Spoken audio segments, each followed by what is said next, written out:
मेरे को brain tumour है। घर में आपको कौन कौन रहते हैं? मैं, मम्मी और डैडी बस। भाई? वो हमारे साथ नहीं रहते। 1.5 घंटा तो लाइन में खड़ी रहती हूँ मैं। 1.5 घंटा लाइन में खड़ी रहती है। इमेजिन कीजिए, ब्लाइंड होने के बावजूद, ट्यूमर होने के बावजूद 1.5 घंटा लाइन में खड़ी रहती हैं। लाइन में खड़ी होकर थक के हार के इनको भेज दिया जाता है ये बोल के कि आपकी पेंशन आ जाएगी। आपके फादर की पेंशन नहीं आती है। 18-20 साल से इनको दिखता नहीं है, ब्लाइंडनेस है क्योंकि ब्रेन ट्यूमर है। घर में कोई नहीं है, पेंशन बंद कर दी सरकार ने, सिस्टम ने बंद कर दी। सरकार का जो सिस्टम है उसकी वजह से बंद होगी, क्योंकि आदमी तो है, पेंशन के लायक है, पेंशन मिलती थी, लेकिन बंद हुई तो वजह किसकी? सिस्टम की। सिस्टम दुरुस्त करने की जिम्मेदारी किसकी? अफसरों की। वो करते नहीं है, लेकिन वो नहीं करते हैं तो ये क्या करें? बढ़िया सर, पानी वानी पिलाएं। बस सर। एक वो चुग है कोई, उनका कोई घर है यहाँ? चुग फोन आया था कल, कोई इशू है, हम कहते लेडी है, ब्लाइंड है। आंखों से हाँ जी, हाँ जी। बिल्कुल सामने, किधर है वो? बिल्कुल सामने टक्कर। ये जो कृष्ण कुटी लिखा हुआ ये यहाँ पे रहते हैं रेंट इसी मकान में, जो दरवाजा लगा हुआ है? हाँ जी, उसी मकान वो स्कूल में लगे हुए हैं, आधार मानसिक स्कूल में। अच्छा अच्छा। वो खुद भी आंखों से दिखता नहीं है उनको? से दिखता नहीं, बिल्कुल रेनू वाला नाम है। हाँ, हमें नाम भूल गया था। वो ऐसे फोन आया था, कहते उनके फादर साहब की कोई पेंशन नहीं है। के फादर साहब बेड पे हैं, काफी टाइम हो गया उनको। अच्छा अच्छा, बिल्कुल सामने वाला चलो मकान। ठीक है वैसे। कल टेलीफोन पे आपसे बात हुई थी मेरी। अच्छा, नमस्कार। आप लेटे रहो, आपसे बैठा नहीं जा रहा, तो कोई बात नहीं, आप लेटे रहो। तो आप बिल्कुल नहीं दिखता है आपको? नहीं नहीं नहीं नहीं नहीं ये क्या बचपन से ऐसे रहा? नहीं नहीं नहीं, मेरे को ब्रेन ट्यूमर है। घर में आपको कौन कौन रहते हैं यहाँ? मैं, मम्मी और डैडी बस। अच्छा, भाई या ऐसा कोई भाई नहीं वो है? हमारे साथ नहीं रहते।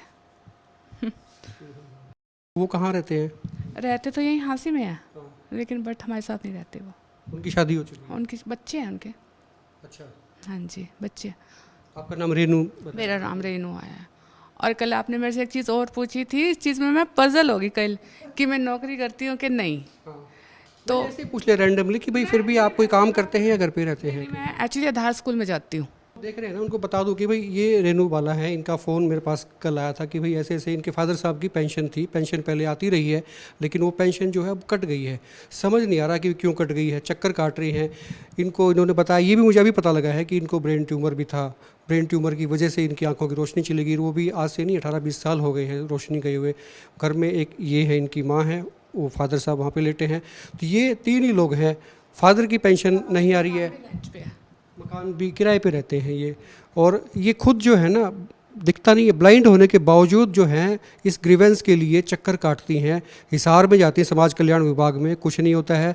हांसी में समाधान शिविर लगता है, वहाँ पर भी गई हैं। आप देखिए किस स्थिति कैसी है, मतलब इनको दिखता नहीं है, फिर भी उसके बावजूद जो है ब्रेन ट्यूमर है। फिर जाती हैं अपने फादर की पेंशन बहाल हो जाए, कोई टेक्निकल एरर है, और वो भी उनके पार्ट पे ही है। जो लोग इशू करते हैं, जारी करते हैं, बनाते हैं पेंशन, उनके पार्ट पे है ये। फिर भी जो है पेंशन बन नहीं रही है। मतलब ये विडम्बना है। मतलब क्या आपको कौन मिला वहाँ पे? वहाँ पे पहले तो मिलते 6 महीने से है ना। हम गए 3 महीने तो हमने वेट किया। 3 महीने के बाद हमने रिक्वेस्ट डाली समाज विभाग केंद्र में। उसके बाद हम कमेटी में गए, जो वहाँ से आते हैं, वहाँ पे हमने लेटर भी डाला। फिर इन्होंने कहा कि IFSC कोड नंबर चेंज करवाओ, वो भी हमने करवाया, सब कुछ कराया। फिर उन्होंने इशू निकाला कि आपका शायद अकाउंट बंद हो गया। फिर मैंने इनके सामने अपने फादर के अकाउंट में पैसे डाले, तो वो अकाउंट तो चल रहा था। अब 14 मई को हम लोग यहाँ गए थे समाधान शिविर में। इन्होंने बोला कि हम आपकी एप्लीकेशन चंडीगढ़ भेजेंगे और फिर आप लोग आ जाना। हम फिर गए 21 मई को दोबारा। इन्होंने ये बोला कि हमने चंडीगढ़ एप्लीकेशन भेज दिया, कोई कह रहा कि भेज दिया और कोई कह रहा कि नहीं भेजी। अब ये चीज़ समझ में नहीं आई कि आगे हुआ है कि नहीं हुआ काम। पहले इन्होंने बोला कि 4 से 5 महीने लगेंगे, अब कह रहे हैं कि 4 से 5 दिन लगेंगे। लेकिन इस चीज़ का समझ में नहीं आया कि ये लोग कह क्या रहे हैं। कभी कुछ कभी कुछ, कभी कोई कह रहा है कि आएगी, कभी कहते हैं नहीं आएगी, कभी। अब इन्होंने लास्ट में हमें ये बताया कि जो फैमिली आईडी में बंसी लाल है और आधार कार्ड में जो बंसी लाल है वो अलग अलग है, जबकि हमने सियासी सेंटर में दिखाया सबका सब कुछ सेम है, सब कुछ सेम है। मतलब ये कैसे हो सकता है कि भाई एक पेंशन जो ले रहे हैं वो अचानक बंद हो जाती है 6 महीने से? फिर वो कभी IFSC कोड की बात कहते हैं, कभी आधार कार्ड की बात कहते हैं, कभी कुछ कहते हैं। और तकलीफ़ वाली बात तो ये है कि इनको जाना पड़ रहा है। आप ये इमेजिन करिए, ये फीका पीर चौक है हांसी का, ये इस चौक से जो समाधान शिविर जहाँ पे लगता है सिविल सेक्रेटेरिएट, वहाँ की दूरी जो है 5-4 किलोमीटर के आसपास है और बड़ी मुश्किल से जाना होता है। एक आम आदमी जो है वो इस तपती गर्मी में जाने में सक्षम नहीं होता है। ये स्थिति 1.5 घंटा लाइन में खड़ी रहती हूँ मैं। 1.5 घंटा लाइन में खड़ी रहती है। इमेजिन कीजिए, मतलब क्या हो क्या रहा है। मतलब सिस्टम को समझिए, सिस्टम को देखिए कि भाई ये 1.5 घंटा खड़ी रहती हैं। अब करें क्या, अब कोई है नहीं, घर में अकेली रहती हैं। इनकी मदर है और फादर हैं, मदर और बुजुर्ग हैं, फादर जो हैं वो बेड रेस्ट पे हैं, वो चल ही नहीं पाते हैं। बेटी जो हैं ब्लाइंड होने के बावजूद, ट्यूमर होने के बावजूद 1.5 घंटा लाइन में खड़ी रहती हैं। लाइन में खड़ी होकर थक के हार के इनको भेज दिया जाता है ये बोल के कि आपकी पेंशन आ जाएगी, आपके फादर की पेंशन नहीं आती है। फिर हमारा नंबर किसने दिया आपको? ये मैंने व्हाट्सअप से निकाला, सर्च किया आपका नंबर मैंने, तो व्हाट्सअप आप खुद चला लेते हैं, कैसे? किसी से निकलवाया, मैं खुद नहीं चला सकती। नहीं तो किसी ने सजेस्ट किया कि भाई आप यहाँ पे बात करें? हाँ, जैसे आंटियाँ सब गॉसिप करती है ना, ऐसे। अच्छा, गली मोहल्ले में बातचीत हुई तो उन्होंने कहा कि भाई एक मत पोस्ट पे आप ये निकाल लीजिए। ये मैंने आपका नंबर व्हाट्सअप से निकाला था। और जो ये मेरे फादर गिरे हैं ना, ये भी गवर्नमेंट काम में गिरे हैं। यहाँ सड़क बन रही थी तो मेरी मम्मी ने पूरा ये फाइल तैयार करवा के हम लोग गए, तो वहाँ पे भी मेरी मम्मी का मजाक बनाया गया। ये गिरे थे 9 मार्च 2019 में, सड़क बन रही थी और गवर्नमेंट के जो वर्कर्स आए थे उनकी गलती की वजह से गिरे थे। इसके लिए भी हमारी मम्मी का मजाक उड़ाया गया। क्यों मजाक उड़ाया? ये मम्मी फाइल लेकर गए थे कि ये बोला गया कि अंधे हो गए थे, चल नहीं सकते थे देख के, इस तरह से वर्ड्स यूज़ किए गए। फिर मम्मी वापस आ गए, हम उसके बाद कभी गए नहीं, 7 साल हो गए। और ये मेरे पास एप्लीकेशन भी है जो हमारे पास लिखी हुई है, उसमें ये भी लिखा गया कि मेरे फादर पूरे 100% विकलांग हो चुके हैं, उनके ये सड़क की वजह से, गिरने की वजह से। देखो हमारी तो फैमिली ख़त्म हो गई ना, हमारी तो फैमिली बिल्कुल ख़त्म, सिर्फ एक सड़क बनने की वजह से, उनके गिरने की वजह। और उसके बावजूद, हेल्प करने के बावजूद भी ये 6 महीने से हमारी पेंशन रुक गई। और इतने चक्कर काटे गए, इतना सब कुछ हुआ गया, और बेवकूफ़ और साथ में सिर्फ झूठ बोला जा रहा है वहाँ पे, सिर्फ झूठ और कुछ भी नहीं हो रहा।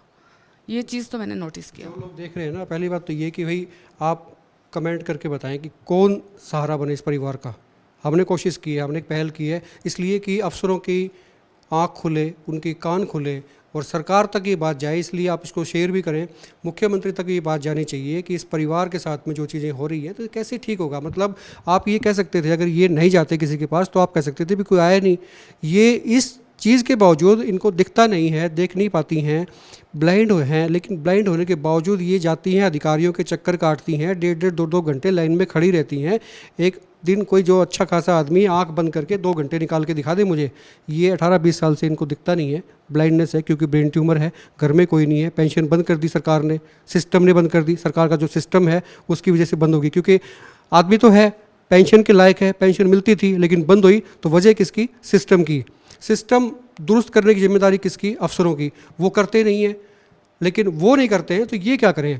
अब मेरी एक दरखास्त तो सरकार से, दूसरी क्योंकि यहाँ पे जो एसडीएम हैं राजेश खोत, उनके बारे में कहा जाता है कि बहुत अच्छे आदमी हैं और इस तरह की चीज़ें वो जो है सोल आउट करते भी हैं। खोत साहब, अगर आप इस वीडियो को देख रहे हैं तो आपसे गुजारिश है, आप खुद इनके घर पे आएँ। फीका पीर चौक में इनका घर है, आप इस परिवार से मिलें, क्योंकि आप चूँकि इस तरह की संस्थाएं भी चलाते हैं जो मदद करती हैं, तो ये असली मदद ये है कि आप जो हैं तुरंत प्रभाव से, जैसे ही आप ये वीडियो देखते हैं, आप तक मैसेज आता है, आप खुद इनिशिएटिव लें और जब पूरे शहर में घूमते हैं, वैसे भी शहर आप देखते हैं, तो आप इस घर पे आए, इनकी समस्या को देखें, इनके फादर की पेंशन को शुरू करवा दें।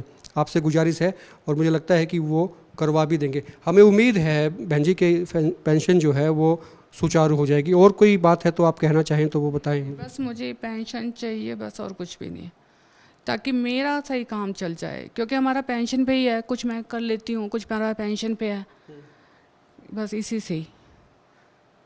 चलिए, आपको तकलीफ हो रही है, उसके लिए जो है ना, मतलब सिस्टम जिम्मेदार है। आप क्या कह रहे हैं?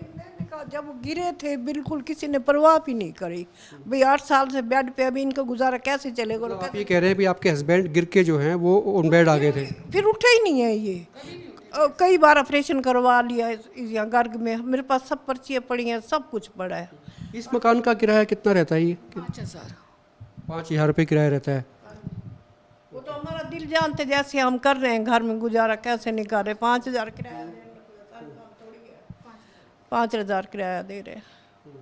और जब गिरे 8 साल हो गए, 7.5 साल हो गए, इनको बिल्कुल बेड पे पड़े हैं, बिल्कुल भी। समाज सेवी संस्था जो है ना, वो देखते हैं लोग तो जो होती हैं संस्थाएं, और हंसी में तो कमी नहीं है, मतलब धार्मिक और सामाजिक लोगों की कोई कमी नहीं है। वो भी थोड़ा सा इनिशिएटिव ले सकते हैं, इस परिवार से मिल लेना चाहिए, इनकी दुख तकलीफ़ें कम करने की। मैं नहीं कहता कोई ख़त्म कर पाएगा, लेकिन कम करने की कम से कम कवायद होनी चाहिए। इनका सहारा बनने की कोशिश की जानी चाहिए। और अगेन ख़त्म करने से पहले मेरी एसडीएम राजेश खोत से गुजारिश है कि वो अगर इस वीडियो को देखते हैं तो प्लीज़ इस घर पे आएँ, इनसे मिलें, इनके परिवार से मिले, तसल्ली होगी इनके परिवार को कि हाँ कोई तो है हमारी सुनने वाला। और इनके फादर की पेंशन कृपया करके सरकार से गुजारिश है कि इसको दुरुस्त करवा दें, क्योंकि उनका कसूर नहीं है, वो पेंशनेबल है। एक बार फिर दिखा देता हूँ, उनके फादर जो हैं शुरू में जब हम आए थे तो शायद आपने फुटेज में देखा हो, यहाँ पे थे। ये जो हैं ओन बेड हैं, पिछले काफ़ी सालों से बेड हैं, बुज़ुर्ग हैं, इनकी उम्र काफ़ी हो चुकी है। उम्र कितनी है इनकी? कितनी है? 76। 76 साल की इनकी उम्र है। मतलब ये नहीं है कि ऑन द एज कोई हुई पेंशन बननी है कि नहीं बननी है, ये तो बनी हुई थी, बनी बनाई पेंशन रुकी हुई है, 6 महीने से नहीं आ रही है। वो एरियर भी इनको मिलना चाहिए और ये प्लीज़ मामला सोल्व आउट हर हाल में जल्दी से जल्दी होना चाहिए। खुल के कमेंट करें, वीडियो को शेयर जरूर कर दें, क्योंकि ये ज़रूरी है कि सरकार तक बात जानी चाहिए कि सिस्टम में खामियां किस कदर तक हैं। आप देखते हैं एक मिनट पोस्ट। ठीक है, फिर मैं निकलता हूँ। है जी, क्या क्या पानी चाहिए? नहीं नहीं, नथिंग, कुछ भी नहीं, नहीं ठंडा आपका आशीर्वाद है। सुनो, कोई सी बात नहीं, प्लीज़ आप अपने 2 मिनट लगेंगे बस। आप काम तो नहीं चाय में पीता नहीं हूँ बहन जी, प्लीज़। ठंडा ले लो। नहीं, कुछ भी नहीं, प्लीज़। यही है कि आपकी पेंशन मिल जाए, फिर किस दिन आऊँगा फिर मैं, जब पेंशन मिल जाएगी ना, फिर किस दिन आके आपके पानी पी के जाऊँगा। बस ठीक है, हाँ जी, आप बैठते नहीं हो। ठीक है, नहीं प्लीज़, शुक्रिया जी है।